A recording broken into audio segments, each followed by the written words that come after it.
Assalamualaikum warahmatullahi wabarakatuh.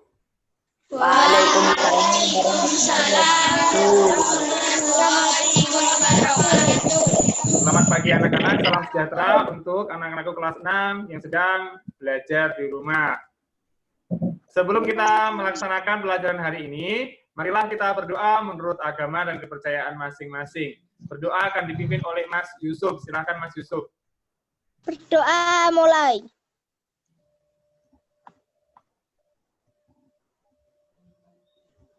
Selesai.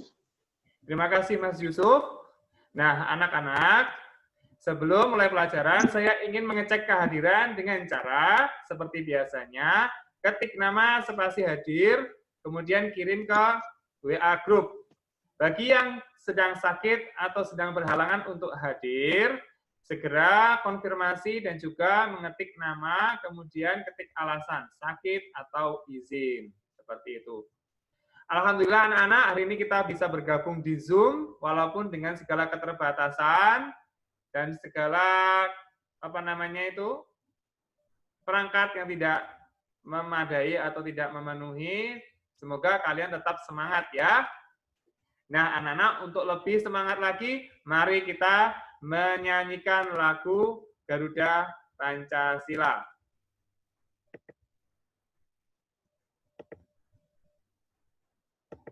Berikut akan saya share screen ya.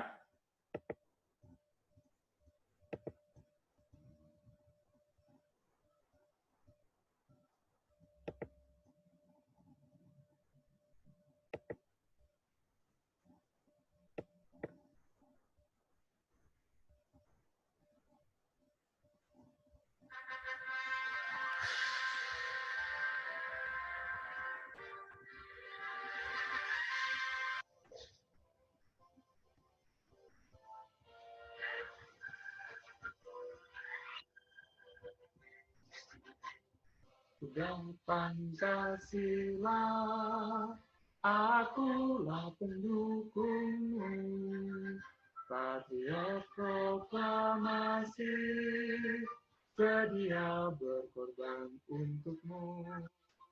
Pancasila dasar negara, rakyat hadir makmur santoso, pribadi bersatu.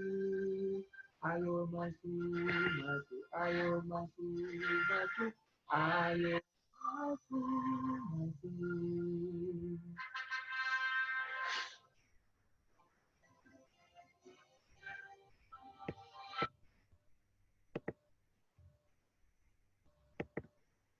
Nah, itu tadi adalah lagu Garuda Pancasila. Tujuannya adalah untuk meningkatkan rasa cinta tanah air kita.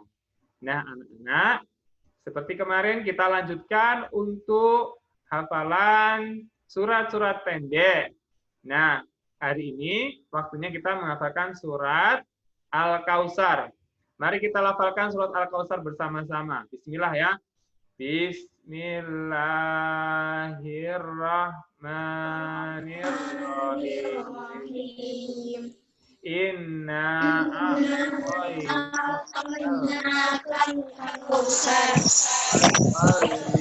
rabbika wanhar.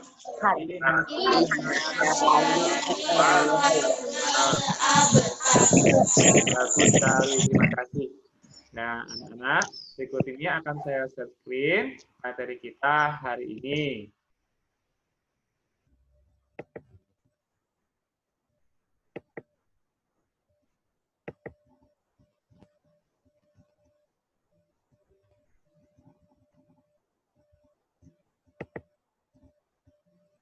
Nah, anak-anak, hari ini kita akan mempelajari tentang tema 4, subtema 3, pembelajaran 1, yakni tentang globalisasi dan cinta tanah air. Tujuan pembelajaran kita hari ini adalah yang pertama, melalui teks yang disajikan dalam bentuk PowerPoint, siswa mampu menyajikan informasi penting dalam tulisan dari teks eksplanasi yang dibaca dengan kalimat efektif dan kosakata baku secara mandiri.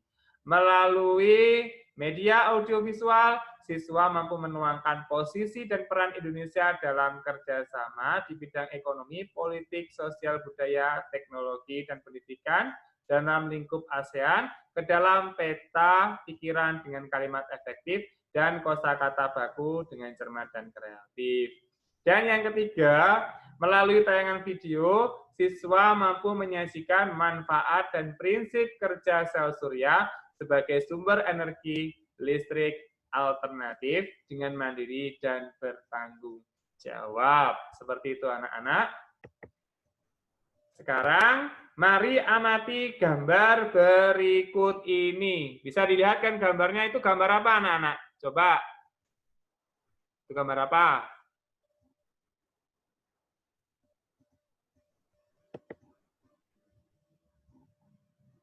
Itu gambar yang berhubungan dengan apa?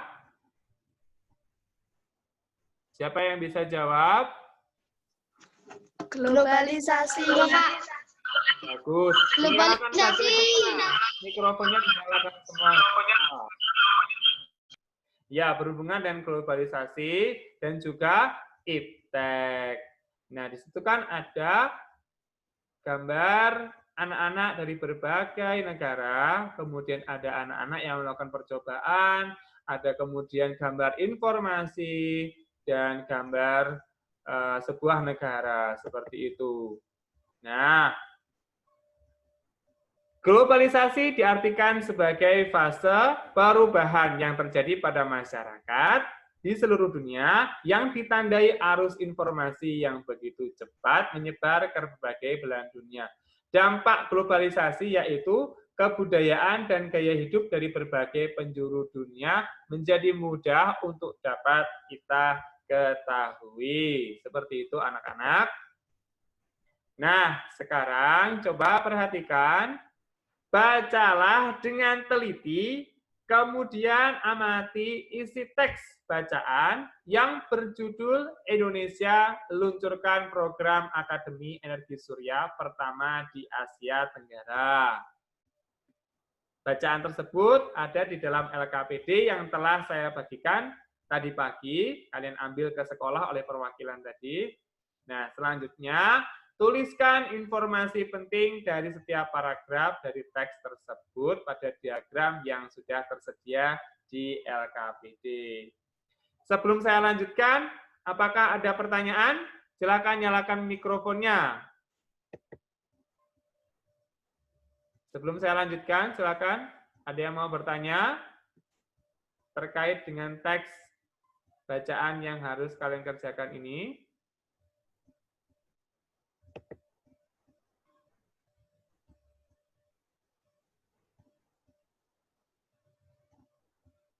Silakan, siapa yang mau bertanya?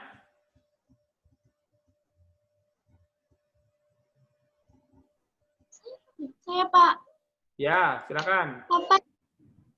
Apa ciri-ciri teks eksplanasi? Oh, iya, ciri-ciri teks eksplanasi. Itu kan masih berhubungan dengan pertemuan kita sebelumnya. Nah, ini berikut akan saya terangkan. Ciri-ciri teks eksplanasi. Yang pertama, teks eksplanasi terdiri dari 3 unsur, meliputi sebuah pernyataan umum, sebab akibat, interpretasi. Yang kedua, informasi yang ada di dalam teks eksplanasi berisi berdasarkan fakta. Informasi yang ada di dalam teks eksplanasi memiliki sifat objektif. Yang keempat, teks eksplanasi membahas sebuah peristiwa.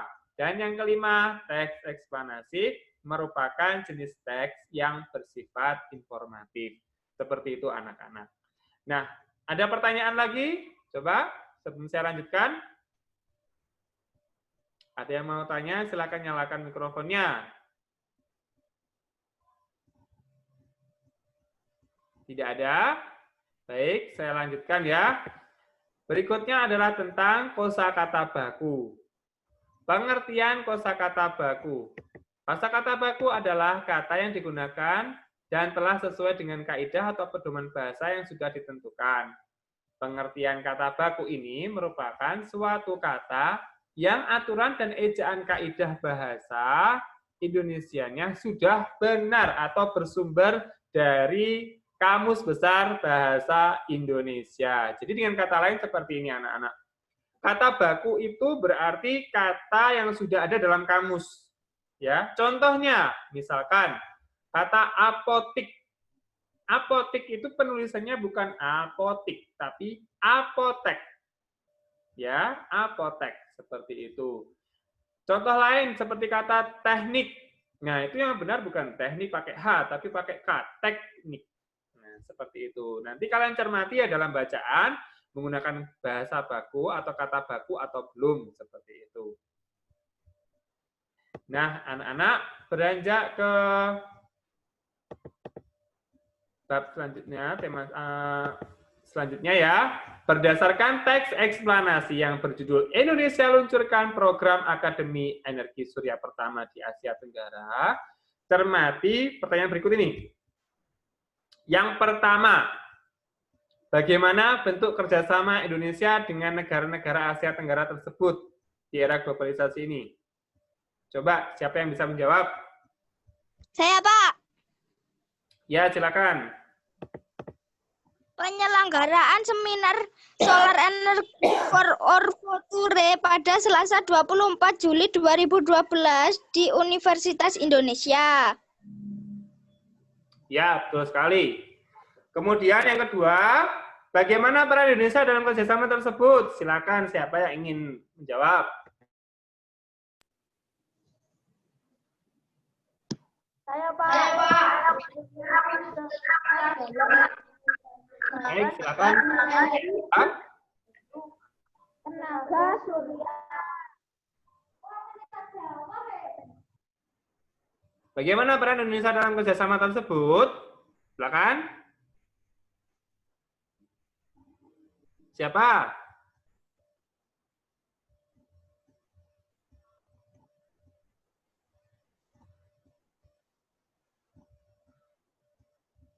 Baik, saya lanjut ya. Diskusikan pertanyaan tersebut bersama teman dan tuliskan jawabannya dalam diagram yang tersedia pada LKPD yang telah di-share tadi ya di WA Group. Saya lanjutkan.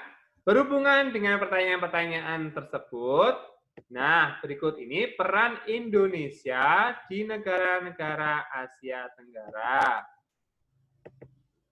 Bentuk kerjasama Indonesia dengan negara-negara di Asia Tenggara. Nah ini, seperti contohnya kerjasama dalam menyelesaikan seluruh program kerja yang telah tertuang dalam rencana aksi ASEAN Rusia 2016 sampai 2020. Memperkuat komunikasi, koordinasi, dan konsultasi ASEAN Rusia pada berbagai tingkatan, serta menjadi solusi bagi berbagai masalah dunia. Dan yang kedua, negara-negara ASEAN perlu meningkatkan kerjasama untuk memperkuat daya saing kawasan dengan cara meningkatkan kualitas sumber daya manusia dan kualitas lingkungan hidup. Berikutnya, pemerintah Indonesia dan negara ASEAN fokus pada pengembangan dan penguatan pendidikan vokasi. Sebanyak 10 negara ASEAN yang tergabung dalam ASEAN National Tourism Organization sepakat untuk menerapkan 6 strategi promosi pariwisata bersama. Nah, anak-anak, berikut ini saya akan membagikan sebuah video. Nah, nanti kalian perhatikan isi dari video tersebut ya.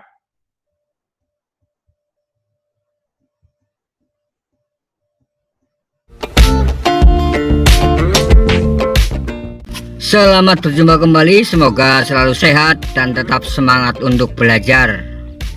Pada video kali ini saya akan mencoba berbagi tentang cara kerja panel listrik tenaga surya. Apa itu panel listrik tenaga surya? Panel listrik tenaga surya atau PLTS adalah sebuah sistem yang dapat digunakan untuk mengubah energi cahaya matahari menjadi energi listrik dengan menggunakan prinsip yang disebut efek fotovoltaik. Fotovoltaik berasal dari kata foto yang berarti cahaya dan voltaik yang berarti listrik.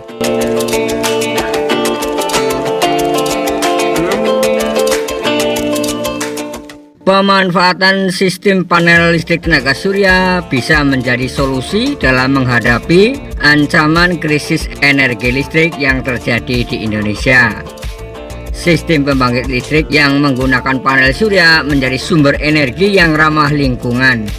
Sistem ini juga diminati karena sinar matahari mudah didapatkan di Indonesia yang merupakan negara tropis, di mana matahari menyinari wilayah Indonesia hampir sepanjang tahun.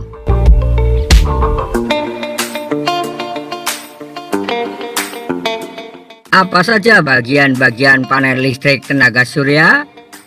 Secara umum, setiap panel listrik tenaga surya terdiri dari beberapa komponen sebagai berikut. Yang pertama adalah panel surya yang berfungsi mengubah sinar matahari menjadi energi listrik. Listrik yang dihasilkan panel surya ini masih memiliki arus arah atau arus DC. Yang kedua adalah solar charge controller. Alat ini berfungsi untuk mengatur dan menstabilkan tegangan listrik yang dihasilkan oleh panel surya.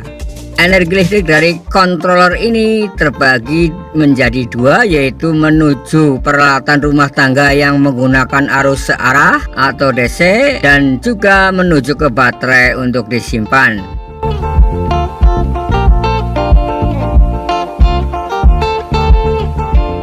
Yang ketiga adalah baterai atau aki yang berfungsi untuk menyimpan energi listrik.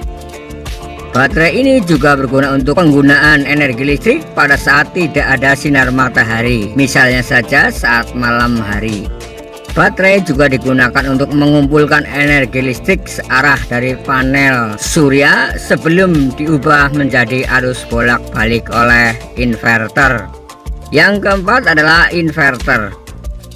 Inverter adalah perangkat yang berfungsi untuk mengubah arus searah dari baterai menjadi arus bolak-balik atau arus AC. Inverter ini digunakan karena pada umumnya peralatan rumah tangga menggunakan arus bolak-balik. Setelah dari inverter ini, arus listrik siap untuk digunakan pada peralatan listrik seperti lampu dan televisi. Yang kelima adalah peralatan yang lainnya seperti kabel, koneksi, braket, dan lain sebagainya.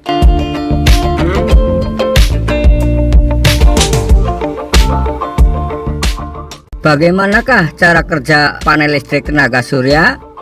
Energi listrik yang dihasilkan oleh panel listrik tenaga surya biasanya akan digunakan langsung untuk menyalakan peralatan rumah tangga, dan ada pula yang masuk menuju baterai untuk disimpan. Panel surya ini tetap dapat berjalan saat kondisi tidak ada sinar matahari dengan menggunakan baterai tersebut. Secara mudahnya, cara kerja panel listrik tenaga surya antara lain sebagai berikut.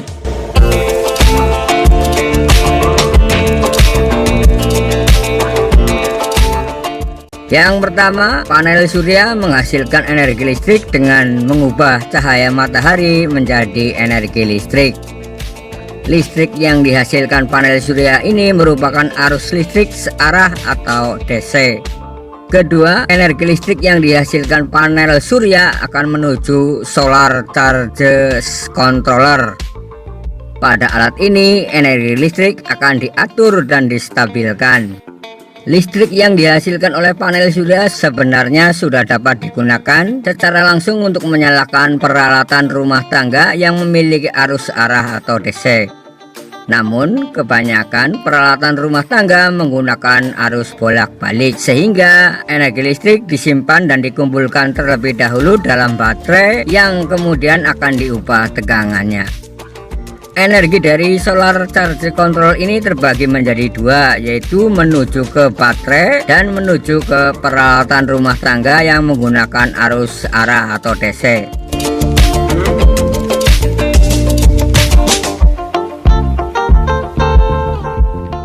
Ketiga, dari charge controller listrik akan menuju aki atau baterai untuk disimpan. Pada baterai ini, energi listrik juga dikumpulkan sebelum nantinya akan diubah arusnya jika akan digunakan. Keempat, dari baterai, energi listrik yang akan digunakan menuju inverter untuk disesuaikan tegangannya. Arus listrik akan diubah dari arus searah atau DC menjadi arus bolak-balik atau arus AC. Kelima, energi listrik dari inverter sudah dapat digunakan untuk peralatan rumah tangga yang menggunakan arus bolak-balik seperti televisi, lampu, lemari pendingin, air conditioner, dan lain sebagainya.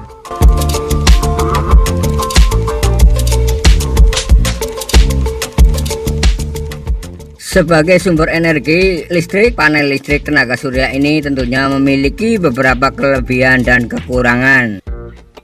Beberapa kelebihan dan kekurangan PLTS antara lain sebagai berikut. Kelebihan yang pertama yaitu PLTS termasuk ramah lingkungan.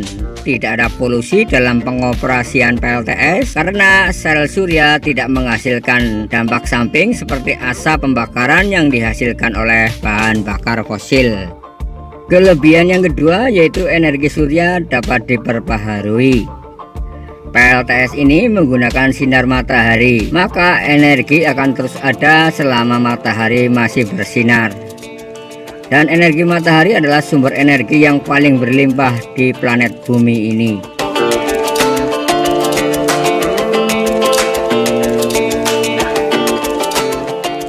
Sementara PLTS juga memiliki beberapa kelemahan atau kekurangan. Kelemahan yang pertama yaitu saat ini panel listrik tenaga surya ini masih relatif mahal.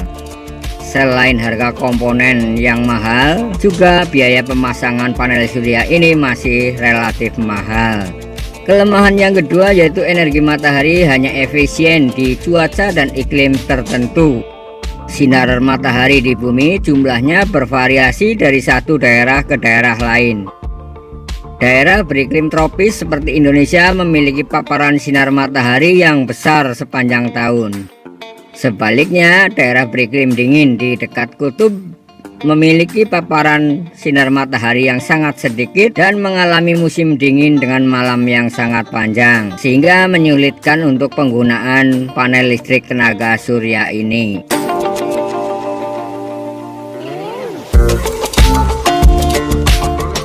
Demikian video mengenai cara kerja panel listrik tenaga surya. Semoga video ini bermanfaat dan terima kasih. Nah, anak-anak, sekarang bekerja samalah dengan teman satu kelompok melalui media WhatsApp chat ataupun secara langsung. Kemudian diskusikan tentang manfaat dan prinsip kerja sel surya. Kemudian tuliskan hasil pengamatan tentang manfaat sumber energi dan prinsip sel surya tersebut pada kolom yang tersedia pada LKPD. Silahkan kerjakan dulu pada LKPD, saya beri waktu 5 menit. 5 menit ya. Silahkan dikerjakan.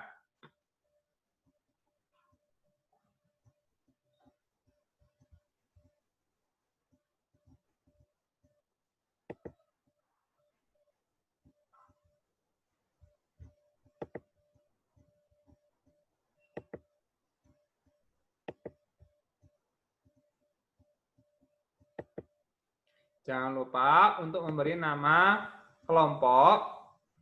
Ya, nama kelompok ditulis dulu. Jangan lupa. Kemudian dari pengamatan tadi kalian tuliskan prinsip kerja dari panel surya tersebut ya.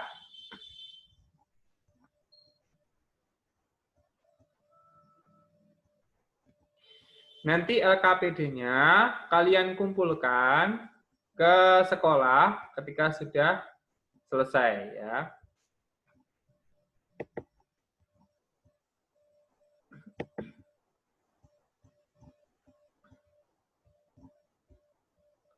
Baik, waktunya sudah selesai. Silahkan. Bagi kelompok yang sudah selesai, silahkan sebutkan jawabannya. Silahkan, siapa yang mau menjawab?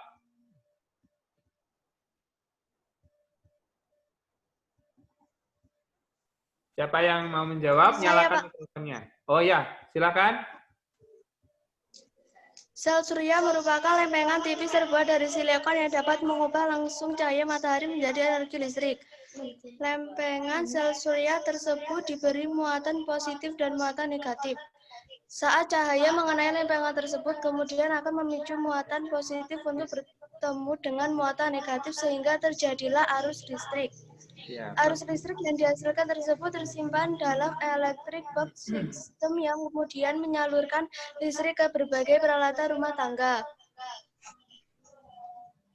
sudah? Sudah, Pak.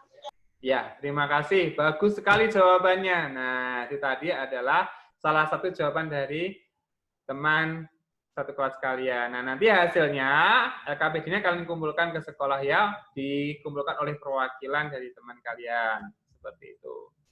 Nah, anak-anak, kalian tadi kan sudah menonton video tentang panel surya. Nah, sekarang kalian harus melakukan percobaan sendiri tentang sumber energi alternatif. Berikut ini adalah alat dan bahan yang harus kalian sediakan di rumah. Yang pertama adalah kentang, bisa diganti juga dengan lemon atau umbi-umbian yang lain. Yang kedua lampu LED, yang ketiga kabel, yang keempat penjepit buaya, yang kelima lempengan tembaga, yang keenam lempengan seng, yang ketujuh untuk pengganti tembaga dan seng dapat digunakan isi dalam baterai yang biasanya berwarna hitam. Untuk lebih jelasnya, berikut ini adalah gambarnya. Langkah percobaan. Yang pertama, tusukkan lempengan tembaga dan seng ke dalam kentang mentah. Jepitkan kabel kepada lempengan tersebut dan hubungkan dengan lampu. Yang ketiga, lihat nyala lampu yang terjadi. Yang keempat, jika nyala lampu belum kelihatan, maka tambah kentang tersebut agar arus listrik yang dihasilkan bertambah pula. Kemudian, pada LKPD, amatilah cahaya lampu ketika dinyalakan. Jika lampu belum terlihat menyala, maka tambahkanlah kentang agar arus listrik yang dihasilkan juga bertambah. Buatlah laporan hasil kegiatan, lalu kirimkan melalui WhatsApp, ataupun langsung dikumpulkan ke sekolah pada akhir pekan. Seperti itu ya. Baik, anak-anak. Kita sudah hampir selesai mempelajari materi hari ini. Nah, sebelum kita akhiri, Bapak mau bertanya kepada kalian. Apa yang telah kalian pelajari hari ini? Coba apa yang telah dipelajari hari ini? Siapa yang mau menjawab? Siapa yang berani menjawab?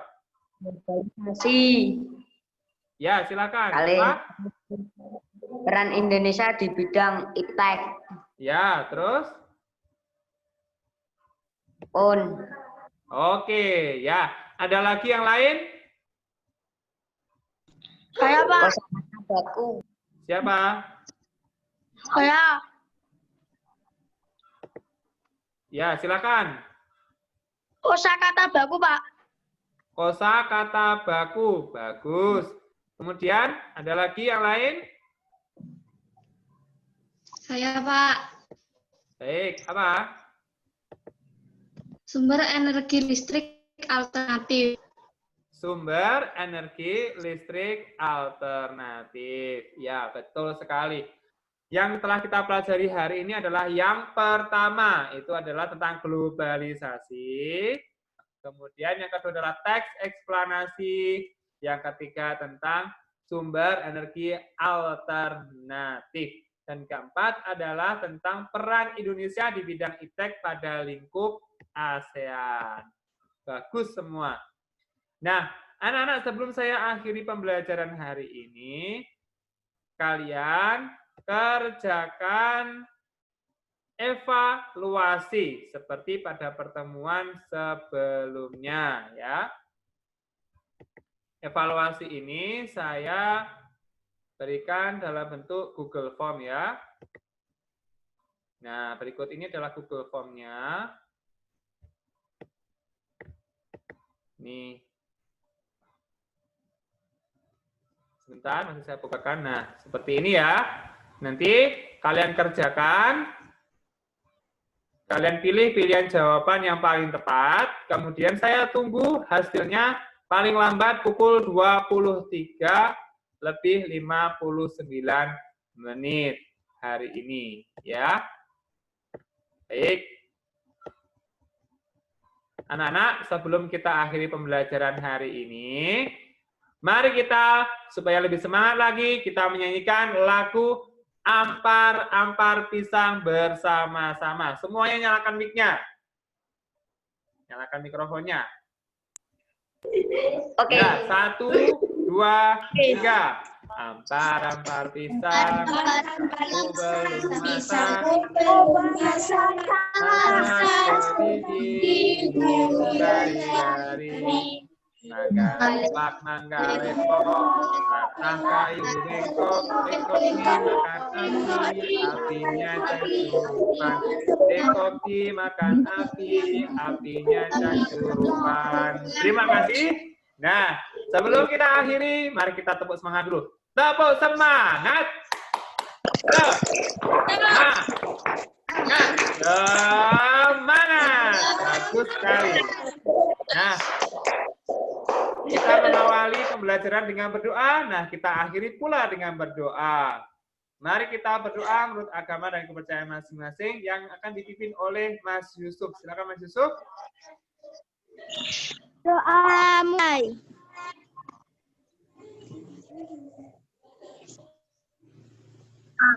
Selesai. Nah, terima kasih anak-anak. Jangan lupa kerjakan LKPD-nya dengan baik, kemudian juga jaga kesehatan. Selalu terapkan protokol kesehatan guna mencegah penyebaran COVID-19. Semoga pandemi ini segera berakhir dan kita bisa bertatap muka di sekolah kembali. Nah, anak-anak, I think that's all. Thank you for joining class today. See you later. See you. Have a nice day. Thank you. Assalamualaikum warahmatullahi wabarakatuh. Waalaikumsalam.